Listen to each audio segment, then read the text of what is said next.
Hola, bienvenidos a mi canal. Soy Magno Omega y sí, estoy hablando en español y creo que es algo que voy a empezar a hacer muy seguido. De hecho, es algo que quiero conversar en este video. Y mientras converso de eso y de otro tema que me parece muy interesante, les quería mostrar cómo hice este personaje, que es parte de el challenge o desafío de este mes de septiembre, que se llama Sculptember, y que este ya es el octavo día y el concepto de hoy era monstruo. Así que van a poder ver cómo hice esto en un pequeño timelapse. ¿Sí? Igual cualquier duda técnica acerca de cómo hice este personaje me los pueden dejar acá en los comentarios. Y retomando otra vez el tema de qué es lo que va a pasar con el canal. Yo desde un principio el canal lo pensé como una especie de vitrina de mi trabajo para ir mostrando mis procesos y ese tipo de cosas. Y ha tenido como una, no sé si evolución, pero transformación durante el tiempo. Comencé haciendo videos bastante simples, mostrando mis procesos en timelapse o speed modeling, son comprimidos del tiempo completo del trabajo. Y a medida fui agregando más música, agregando más audio, incluso empecé a grabarme, pero siempre pensando en vitrina como de en el mundo.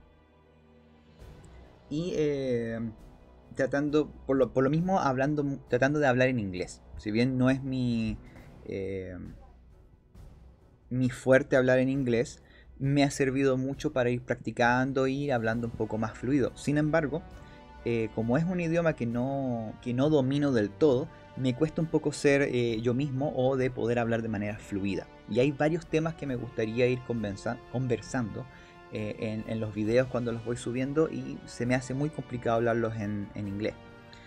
Por otro lado, también me he dado cuenta con el tiempo de que hay muchísimos canales que son en habla inglesa, donde muestran este tipo de procesos, trabajo, pero no hay tantos en español.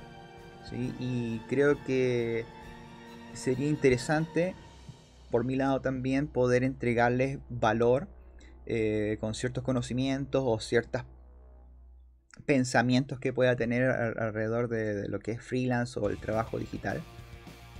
Me gustaría poder compartirlos de una manera mucho más natural y más cercana, poder conversar normalmente, ya que el tema del inglés se me complica en cierta medida. Entonces, encuentro que ese sería uno de los primeros cambios que voy a hacer grandes, el tema de empezar a hablar en inglés de aquí en adelante. Quizás voy a hacer algún par de videos por ahí en inglés, pero me voy a ir enfocando netamente ahora en hablar en español. Así que ese va a ser por ahora el nuevo camino que va a tener el canal. Así que espero que les guste. Por favor, déjenme sus comentarios si esto les parece bien. O qué les gustaría ideas de qué les gustaría ir viendo o comentando. Incluso también si tienen alguna duda acerca de cómo ser freelance o no sé, acerca del 3D mismo, etcétera, yo puedo ir conversando estos temas en próximos videos. Entonces, entre todos podemos ir armando un temario distinto de conversación. ¿Sí? Y bueno, justamente un tema que me gustaría conversar en este video fue un comentario que me hizo un seguidor en Facebook y que me comentó en los challenges que he estado subiendo a mi canal de que no se sentía lo suficientemente confiado para empezar a esculpir, a lo cual yo le decía de que simplemente se tirara a trabajar, pero él me insistía de que primero tenía que aprender a modelar utilizando polígonos por polígono, etcétera, el sistema como normal de trabajo. Entonces me pareció interesante conversar este tema, ya que muchas veces por miedo a no querer lanzarse a hacer algo, uno lo evita. ¿Sí? Y encuentro que este tipo de challenge o desafíos son excelentes justamente para romper ese miedo y aumentar drásticamente las habilidades, ya que como obliga a tener que hacer un modelado por día, ¿sí? Eso significa que si uno es constante y los hace los 30 días, serían 30 modelados que uno hizo, en este caso 30 esculturas. En ese sentido, la habilidad que se gana por hacer cantidad es extraordinaria. ¿Por qué es mucho mejor hacer cantidad que calidad? Porque en este caso el hacer cantidad nos permite ir desarrollando un sistema de trabajo que vamos a ir replicando constantemente o ir descubriendo nuevos métodos para ir creando el siguiente trabajo, ¿sí? Por ejemplo, en este demonio me ha salido bastante más fácil que los primeros que hice, ya que ya tenía mucho más conocimiento de qué herramienta tenía que utilizar en qué momento, ¿sí? Y eso es algo que he estado ganando por pura práctica en hacer ya estos 8 desafíos. Así que imagínense que al hacer los 30 ya uno va a ser mucho más rápido, va a tener mucho más conocimiento para llegar y utilizar ya un método de trabajo que ya puso en práctica durante 30 ejercicios, ¿sí? Ahora, el tema de no hacerlos espectacularmente terminados o complejos ayuda a que sea justamente eso, un ejercicio, es como un sketch de dibujo, acá en este caso en 3D. Entonces, muchas veces por querer generar detalle, hace que uno se pierda mucho de descubrir nuevas cosas y se empantana en detalles que al final no generan mayor conocimiento para uno como artista. O sea, el detalle es eso, es algo visual, es algo que al fin y al cabo no le agrega tanta sustancia como poder hacer una buena base o algo que sea mucho más gestual. Los mejores trabajos son normalmente los que son mucho más gestuales, mucho manos más alzadas, que uno nota realmente que el personaje se ve plástico o no sé, como mucho más blando, como una masita. Cuando uno le agrega demasiados detalles, se tiende a endurecer el trabajo y se tiende a perder esa sensación de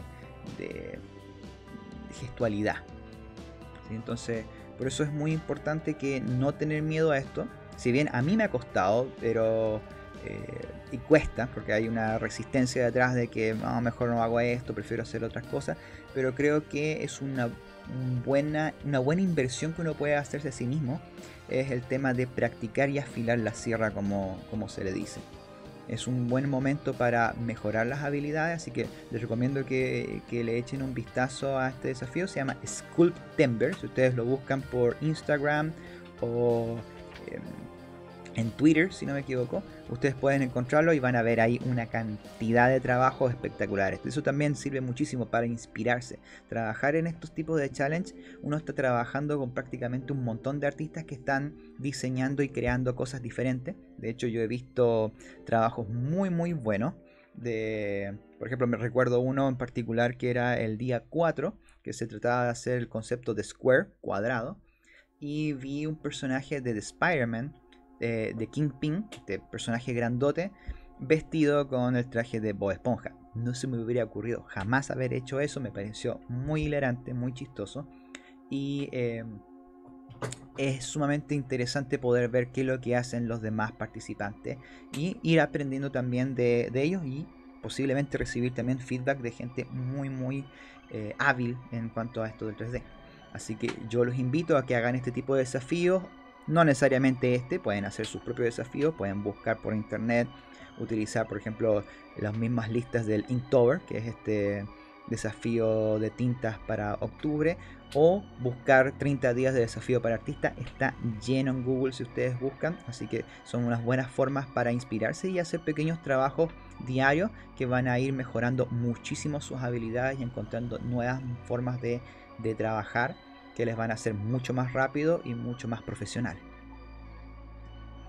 Y ya conversando un poco más acerca de cómo hice este personaje, partí con la base de un cubo, lo subdividí un par de veces y luego empecé ya con la brocha mover a tomar las formas más básicas, ¿sí? A través de lo que es el cráneo, pensando bien cómo iba a ser el cráneo, marcando los huesos de las mejillas, las cavidades, tratando de ver a nivel de huesos el personaje.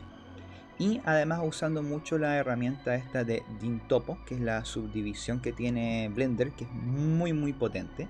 Para aquellos que no saben cómo funciona o de qué se trata, es una opción que se activa y que permite que cada vez que la brocha vaya pasando por la superficie del modelado se vaya subdividiendo en tiempo real. Esto es muy diferente a trabajar con subdivisión normal o multi-resolution que se llama, ya que eso divide automáticamente todo el modelado, toda la malla de manera igual o homogénea. Sin embargo, el Dyntopo va subdividiendo donde la brocha va pintando. O sea, si yo aumento la resolución de la brocha en Dyntopo, va a generar formas sumamente bien delineadas, pero sin subdividir todo el resto del modelado.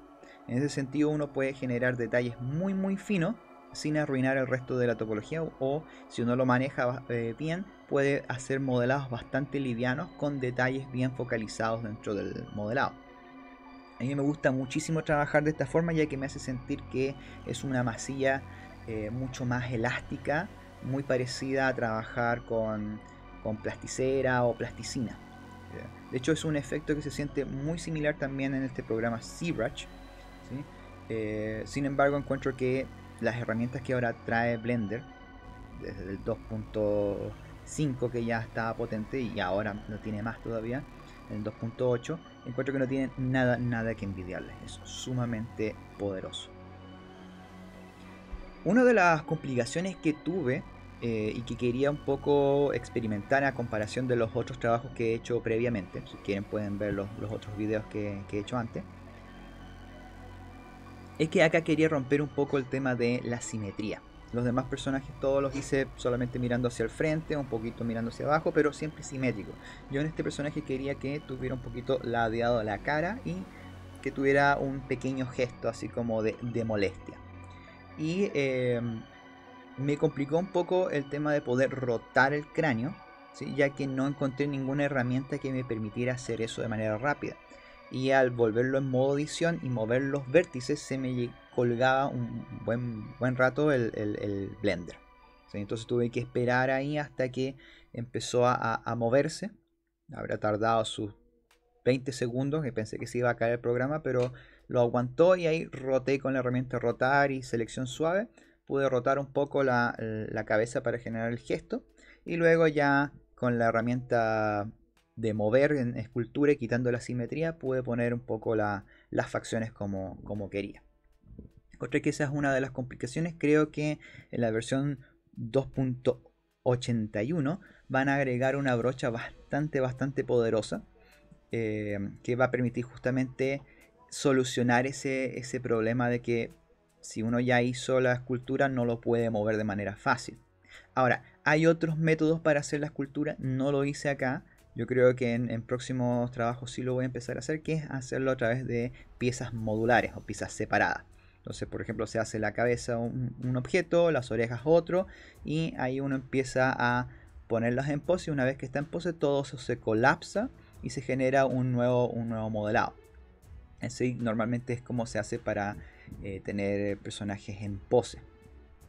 Pero bueno, eso es algo que no lo hice acá. No lo tenía pensado en principio, que este personaje lo imaginé y lo quise hacer. Iba a ser otra cosa, de hecho, una chica con cabeza de planta carnívora, pero al final quedó este demonio. Me pareció mucho más interesante de trabajar.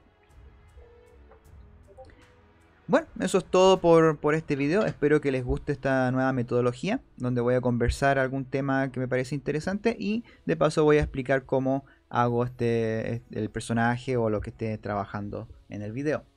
Así que no se olviden de suscribirse a mi canal, de dejarme algún comentario por favor, porque eso me va a ayudar para saber qué nuevo contenido voy a hacer en los próximos videos. Y eso, espero que estén muy bien y nos estamos viendo en el próximo video. Chao, chao.